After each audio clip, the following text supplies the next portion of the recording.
হবে। এখন আর এক মুহূর্ত এখানে না। না, তোদের আর পালাতে হবে না। ফকির বাবা, আপনি? সেই জল রাক্ষসের মরার সময় হয়েছে। আমি এতদিন সেই অস্ত্রটাই খুঁজছিলাম। এখন জানি অস্ত্রটা কি। আর তোর বাবা মরেনি রঞ্জন, তোর বাবা মরেনি। বাবা বাবা মারা যায়নি? না না, তোমরা দুইজনেই চোখ বন্ধ করো।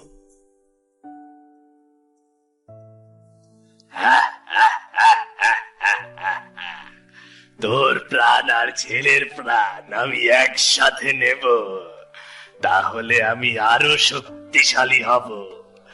তাই তো তোকে না মেরে আমি এতদিন বন্দি করে রেখেছি। এখন শুধু তোর ছেলের অপেক্ষা।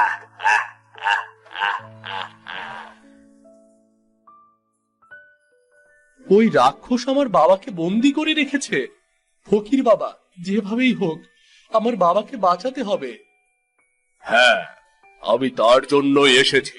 চলো রঞ্জন, আমরা তোমার বাবাকে উদ্ধার করে নিয়ে আসি আর সেই রাক্ষসকে শায়েস্তা করে আসি। ও অনেক নিরীহ লোকের প্রাণ নিয়েছে। হ্যাঁ হ্যাঁ, চলুন।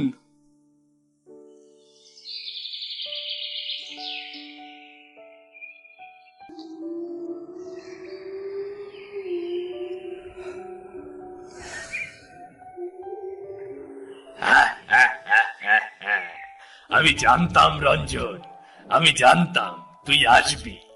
আমি তোর জন্যই অপেক্ষা করছিলাম। ওই দেখ, তোর ছেলে এসেছে। এবার তোরা মৃত্যুর জন্য তৈরি হ। শয়তান রাক্ষস, সে সুযোগ তুই কখনোই পাবি না। আমরা তোকে ধ্বংস করতে এসেছি। কিভাবে ধ্বংস করবি? আমাকে ধ্বংস করার মতো কোন শক্তি পৃথিবীতে জন্মায়নি। অবশ্যই জন্মেছে। রঞ্জনের রক্ত যদি তোকে অমর করতে পারে, তাহলে রঞ্জনের রক্ত তোকে ধ্বংসও করতে পারে।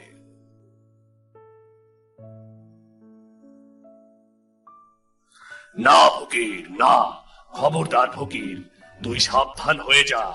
রঞ্জনকে সাবধান কর। তোর দিন শেষ, জল রাক্ষস, তোর দিন শেষ। রঞ্জন, আর দেরি করো না।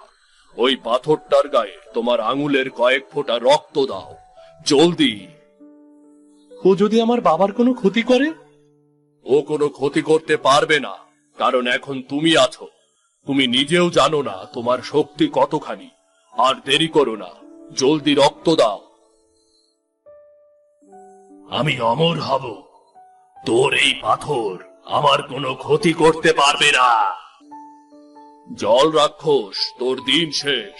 রঞ্জন, জলদি পাথরটা রাক্ষসটার কপাল লক্ষ্য করে ছুঁড়ে মারো। শয়তান রাক্ষস, তোর খেলা শেষ। না না না, এ তুই কি করলি রঞ্জন? না না না, এ তুই কি করলি রঞ্জন? না। বাবা, বাবা, তুমি ঠিক আছো? হ্যাঁ বাবা, আমি একদম ঠিক আছি। ফকির বাবা, আপনাকে অসংখ্য ধন্যবাদ। আপনার জন্য আজ আমি আমার বাবাকে ফিরে পেলাম। আপনাকে ধন্যবাদ দেওয়ার ভাষা আমার জানা নেই বাবা। আপনার জন্য আমি আজ আমার পরিবারের কাছে ফিরে আসতে পেরেছি। তোমাদের একসাথে দেখে আমার খুব ভালো লাগছে। এখন চলো, দ্রুত এই জঙ্গল থেকে বের হতে হবে। চলো বাবা, আমরা বাড়ি ফিরে যাই। হ্যাঁ, তাই চলো, চলো চলো।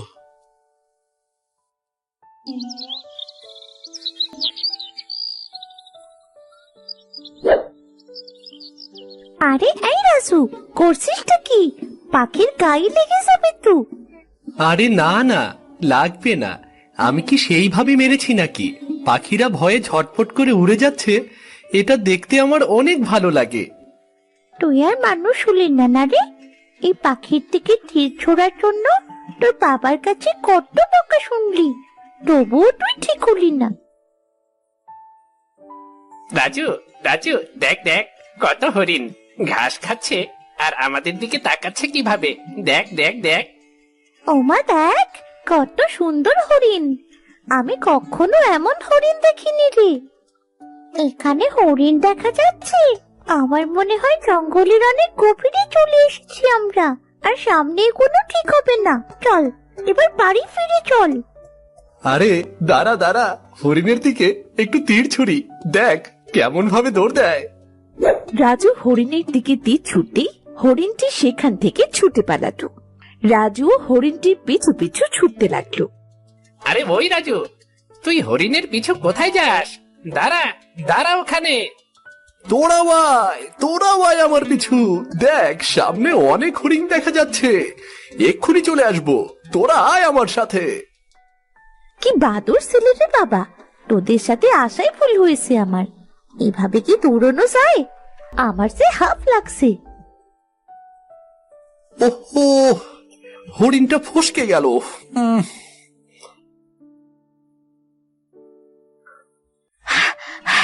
দেখেছিস কথা না শুনলে কি হয়?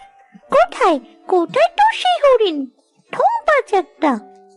নে চল বাড়ির দিকে যাই, বড্ড খিদে পেয়েছে, বাড়ি গিয়ে খেতে হবে।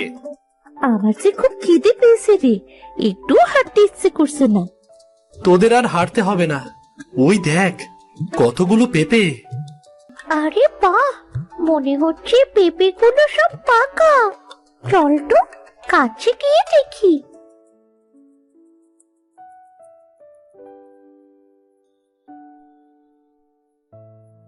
পেঁপেগুলো সব পাকা, আর দেখ কত বড় বড় পেঁপে। এত বড় পেঁপে তো আমি কখনো দেখিনি।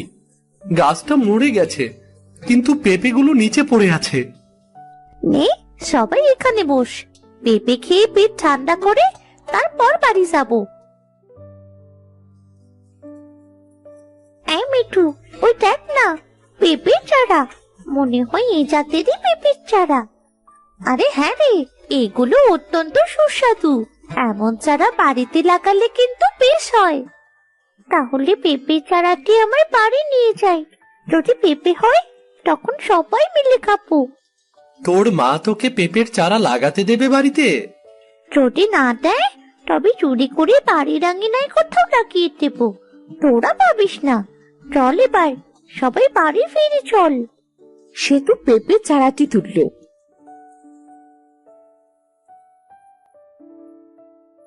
সবাই জঙ্গল পেরিয়ে যে যার বাড়ি চলে গেল। সেতু করিমের পালিত মেয়ে। অনেক বছর এই দম্পতি নিঃসন্তান থাকার পরে সেতুকে একটা দায়ের কাছ থেকে কিনে নেয়। তার কিছুদিন পরেই করিমের স্ত্রী কমলা গর্ভবতী হয় এবং একটা ছেলে সন্তানের জন্ম দেয়। সেই থেকে কমলা সেতুকে খুব একটা সহ্য করতে পারে না।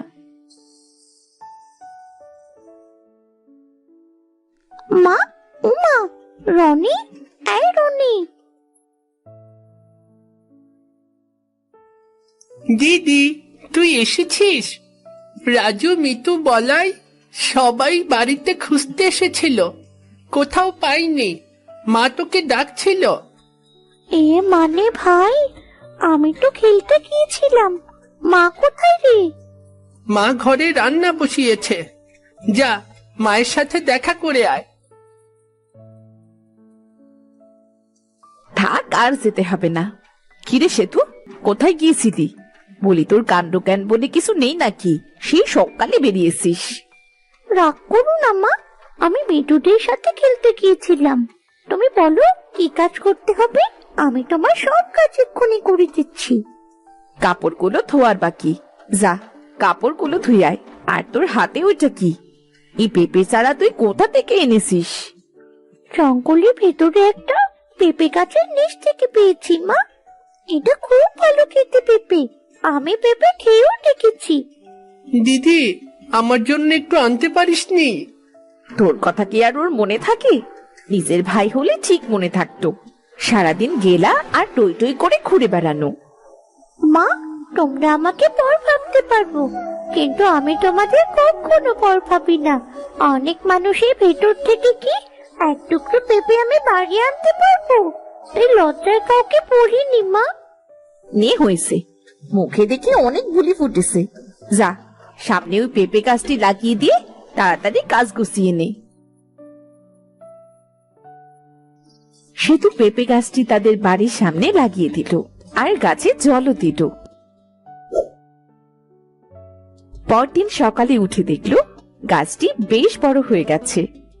গিন্নি, ও গিন্নি, আমি গেলাম গো। রনি আর সেতুকে দিয়ে আমার খাবারটা পাঠিয়ে দিও। কিরে মা, এখানে দাঁড়িয়ে আনমনে এত কি ভাবছিস? একদিনে গাছটি এত বড় হলো কি করে? দেখো না বাবা, পেঁপে গাছটি কত বড় হয়ে গেছে। আমি কালকে তো পেঁপে গাছটি লাগালাম। কিছু কিছু জিনিস খুব বাড়ন্ত হয় রে মা, এ নিয়ে এত ভাবিস না। আচ্ছা বাবা, তুমি কাজে চললে বুঝি? হ্যাঁ রে মা, একটু বেলা হলে আমার খাবারটা নিয়ে আসিস। আমি মাঠে গেলাম, আজ বাড়িতে সন্ধ্যের আগে ফিরতে পারবো না রে। জমিদারের অনেকগুলো খেতে কাজ করতে হবে আজকে আমাকে। করিম মাঠে চলে গেল। সেতু পেঁপে গাছটিতে জল দিয়ে বাড়ির সব কাজ গুছিয়ে প্রতিদিনের মতো মিতুদের সাথে খেলতে চলে গেল। ওই দেখ, সেতু আসছে। কিরে, তুই আজ এত দেরি করে আসলি কেন? বাড়ির সব কাজ গুছিয়ে আসবো তো। পলাইকে আজও মুচি বানালি? শোন, একদম আমাকে মুচি বলবি না সেতু। এবার তোকে ধরে দেব কিন্তু আমি। ধরে দেখা, ধরতে তো পারবি না। রোজ রোজ মুচি হুস। নে নে, এবার কর, আর সবাই কিছু।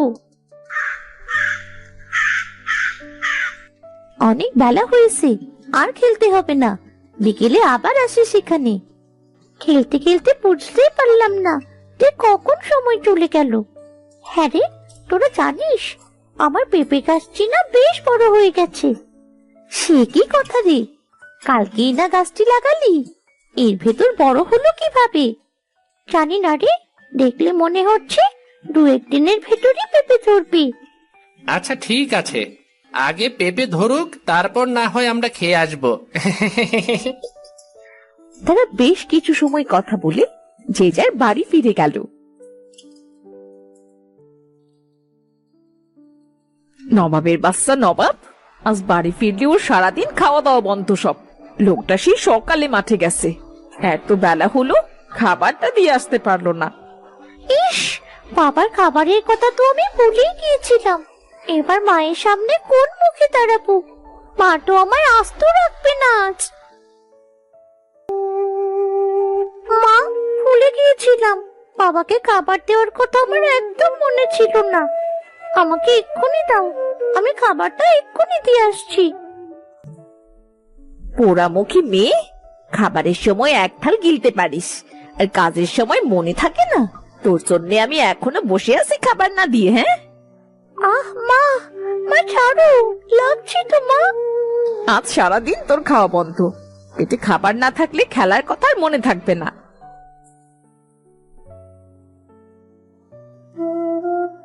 মা তো আমাকে আগে কত ভালোবাসতো, কিন্তু এখন এখন আমার সাথে কেন এমন করে? আমার যে খুব খারাপ লাগে, মাকে সেটা বোঝে না। বিকেলে মন খারাপ করে করিম মাঠ থেকে বাড়ি ফিরে এলো। গিন্নি, ও গিন্নি, আমাকে একটু জল দাও। এই নাও বাবা, তোমার জল। তোমার মন খারাপ কেন বাবা? মরণ ছাড়া যে আর কোনো পথ খোলা নেই রে মা। জমিদার কাল থেকে খেতে কাজ করতে যেতে নিষেধ করেছে। কি যে করব কিছুই ভেবে পাচ্ছি না। কেন, হঠাৎ করে ওই জমিদারের আবার কি হলো? জল পিপাসা লেগেছিল, তাই জল খেতে একটু বাইরে গিয়েছিলাম। এমন সময় জমিদার খেতে এসে দেখে আমি খেতে নেই, তাই মনে করেছে আমি কাজে ফাঁকি দিচ্ছি, তাই কাজে যেতে মানা করেছে। আজকের টাকাটাও দিল না। চিন্তা করো না বাবা, দেখবে তোমার কাজের একটা ঠিক ব্যবস্থা হয়ে যাবে। হ্যাঁ রে মা, কাল থেকে আবার অন্য কাজের সন্ধানে যেতে হবে।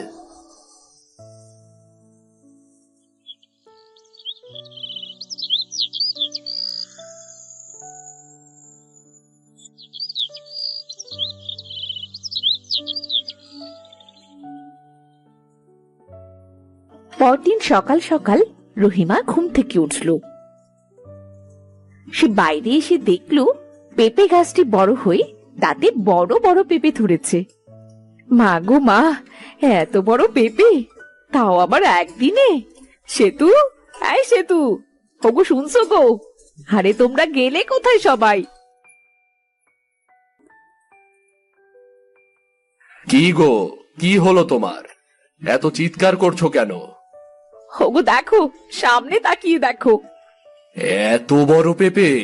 মা গো মা, কালকেই তো গাছটি ছোট দেখেছিলাম, আজ হঠাৎ করে এত বড় হয়ে গেল কি করে? ঠিক সেরকম পেঁপে যেমনটি খেয়েছিলাম ওই জঙ্গলে। বাবা, তোমার গাছ নিয়ে আর কোনো চিন্তা করতে হবে না। আজ বরং এই পেঁপেগুলোই হাটে বিক্রি করে এসো। ঠিক বলেছিস মা, এত বড় বড় পেঁপে দেখলে যে কেউ পেঁপে কিনবে। একটা থাক বাড়িতে খাবার জন্য। রনি ওর নানা বাড়ি থেকে আসলে পরে কাটবেনি, আর বাকিগুলো বিক্রি করে আসি। হ্যাঁ, একটা রেখে দাও। খোকা সেদিন পাকা পেঁপে খাবার জন্য খুব বায়না করছিল। ও তো কালই বাড়ি চলে আসবে, আসলে সবাই একসাথে খাবো। একটু বেলা হলে গাছ থেকে পেঁপেগুলো পেরে হাটে বিক্রি করতে নিয়ে গেল।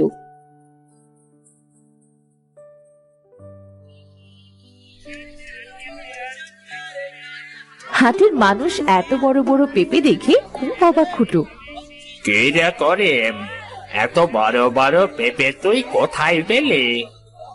বাড়ির উঠানে একটা গাছ হয়েছে দাদা, সেই গাছে এমন পেঁপে ধরেছে। পেঁপের জাত খুবই ভালো গো। দেখলেই তো বোঝা যাচ্ছে। পাকা পেঁপে খেতে আমার খুব ভালো লাগে। দে তো, আমাকে একটা দে। এত বড় পেঁপে বাড়িতে সবাই খেয়েও শেষ করতে পারবো না। দে।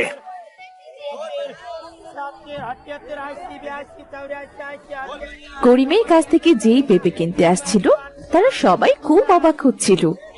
এত বড় পেঁপে দেখে সবাই আগ্রহ করে কিনছিল। দেখতে দেখতে করিমের সব পেঁপে বিক্রি হয়ে গেল। বেশ কিছু টাকার পেঁপে বিক্রি করলাম। এবার এই টাকা দিয়ে বড় বাজার থেকে পাইকারি দামে সবজি কিনে এনে এখানে বিক্রি করব। এতে আমার সংসারটা বেশ ভালোভাবে চলে যাবে।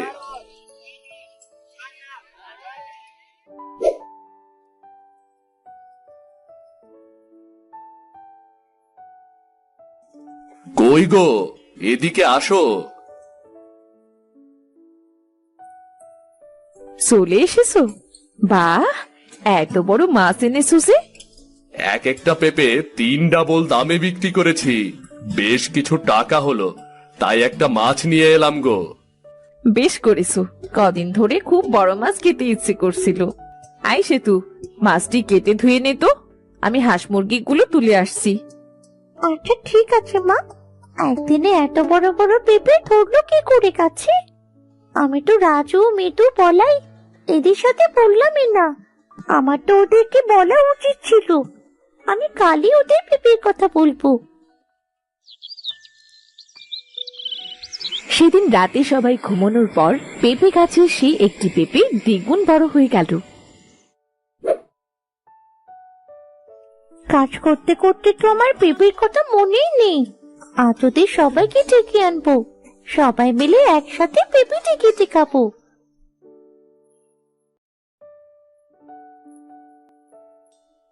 আরে এ কি, পেঁপে তো আরো বড় হয়েছে। এই পেঁপে এত বড় হলো কিভাবে? বাবা মাকে তো কথাটি জানাতে হবে।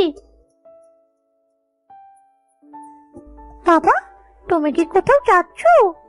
হ্যাঁ রে মা, রনিকে ওর নানা বাড়ি থেকে নিয়ে আসি, আর কিছু সবজি কিনে আনি, কাল হাটে বিক্রি করতে হবে। বাবা দেখো, পেঁপে গাছের দিকে তাকিয়ে দেখো, পেঁপেটি কত বড় হয়েছে। ও মা, তাই তো। এত বড় পেঁপে আবার হয় নাকি? এই পেঁপেটি আমার কাছে স্বাভাবিক মনে হচ্ছে না। আজ বাড়ি এসে দেখি কি করা যায়। এইদিকে পুরো গ্রামে হইচই পড়ে গেল। করিমের বড় পেঁপে যে যে খেয়েছে তারা সবাই রাতে উধাও হয়ে গেছে। রাজু, মিতু আর বলাই দৌড়তে দৌড়তে সেতুদের বাড়ি এসে হাজির হলো। কিরে, তোরা এমন হাঁপাচ্ছিস কেন? হঠাৎ আমাদের বাড়িতে কি করতে এলি? সে অনেক কথা। গ্রামের মানুষ তো তোদের বাড়িতেই আসছে রে। কাল তোর বাবা কি পেঁপে হাটে বিক্রি করেছে, যারা যারা নাকি ওই পেঁপে খেয়েছে তারা সবাই নিখোঁজ। এগুলো তোরা কি বলছিস? তাহলে কি সবাই এক একটা পেপের ভেতর বন্দী হয়েছে নাকি? বাবা, হতে পারে। এটা কি তাহলে রাক্ষসী পেঁপে? এদিকে গ্রামের সব লোক করিমদের বাড়িতে হাজির হলো। এই করিম, তুই কি পেঁপে বিক্রি করেছিস? আমার ছেলে আর ছেলের বউ খেয়ে সাথে সাথে অদৃশ্য হয়ে গেছে, আমার চোখের সামনেই অদৃশ্য হয়ে গেছে। ভাই, তোমরা শুধু শুধু আমাকে ভুল বুঝছো। আমি জানতাম না এই পেঁপের রহস্য। এসো, আমরা সবাই মিলে এই পেঁপেটি কেটে ওর ভেতরে দেখি অদৃশ্য হওয়া মানুষগুলো এখানে আছে নাকি। একথা বলার সাথে সাথেই পেঁপেটি থেকে দমকা হাওয়া বইতে শুরু করলো। এমন জোরে হাওয়া বইতে লাগলো যে সবাই হাওয়ার সাথে উড়ে পেঁপেটির ভেতরে চলে গেল। শুধু রাজু, সেতু, মেতু ও বলাই বাদে। বাবা, মা, এ কি হলো? আমি জেনে শুনে একটা রাক্ষসী পেঁপে গাছ বাড়িতে নিয়ে এলাম। কাঁদিস না সেতু, কাঁদিস না। এবার কি হবে? ওদের সবাইকে কি করে বাঁচাবো? শুধু আমাদের 4 জনকে বাদে সবাইকে তার কাছে টেনে নিয়েছে, কিন্তু কেন? তোরা 4 জন আমাকে জঙ্গল থেকে কুড়িয়ে এনেছিস, তোদের গ্রামে আশ্রয় দিয়েছিস, তাই তোদের 4 জনকে ছেড়ে দিয়েছি। কিন্তু কেন, কেন তুমি এমন করছো? প্রতিশোধ, প্রতিশোধ। তোদের গ্রামের একটা প্রতারক লোভী লোক, ওরা ওরা আমার মাকে মেরে ফেলেছে, তাই প্রতিশোধ নিচ্ছি। তুমি একজনের অন্যায়ের জন্য আরেকজনের উপর প্রতিশোধ নিচ্ছ? কি হয়েছে তোমার মায়ের সাথে? আমার মা খুব দয়ালু ছিল। ওই যে জঙ্গলে যেত, আমার মা তাকে মিষ্টি মিষ্টি পেঁপে খেতে দিত। কেউ অভাবে পড়লে তাকে সাহায্য করত। একদিন এক কাঠুরে আমার মায়ের কাছে ছায়ায় বসে। আজ আজ এই জঙ্গল থেকে আমি বাড়ি ফিরবো না। এখানেই গলায় দড়ি দিয়ে মরবো, এখানেই গলায় দড়ি দিয়ে মরবো আমি। অভাবের জাতা কলেজে আমি পিষে যাচ্ছি। মৃত্যু ছাড়া আমার কোনো পথ খোলা নেই। নানা কাঠুরে, আত্মহত্যা মহাপাপ। তুমি মরার কথা মুখেও বলো না। কথা বলা পেঁপে গাছ, কিন্তু কিন্তু কি করব আমি? আমার যে আর কোনো পথ খোলা নেই। আমার গাছের একটা ডাল নাও, দেখবে এটা সোনার হয়ে যাবে। আশা করি এতে তোমার সমস্ত অভাব ঘুচবে।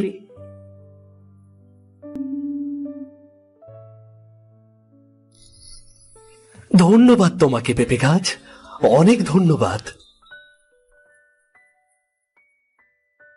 দয়ালু এই পেঁপে গাছের কথা গ্রামের এমুখ থেকে ও মুখে দ্রুত ছড়িয়ে পড়ল, আর তারা পেঁপে গাছের সমস্ত ডালগুলো ভেঙে নিয়ে পেঁপে গাছটিকে নিঃশেষ করে দিল।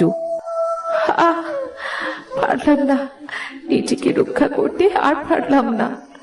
মানুষ জাতি যে এত লোভী হতে পারে, আগে জানলে কখনোই উপকার করতাম না। এবার এবার যে আমার মৃত্যু অনিবার্য। এরপর থেকে পেঁপে গাছটি শুকোতে শুকোতে এক সময় মারা যায়।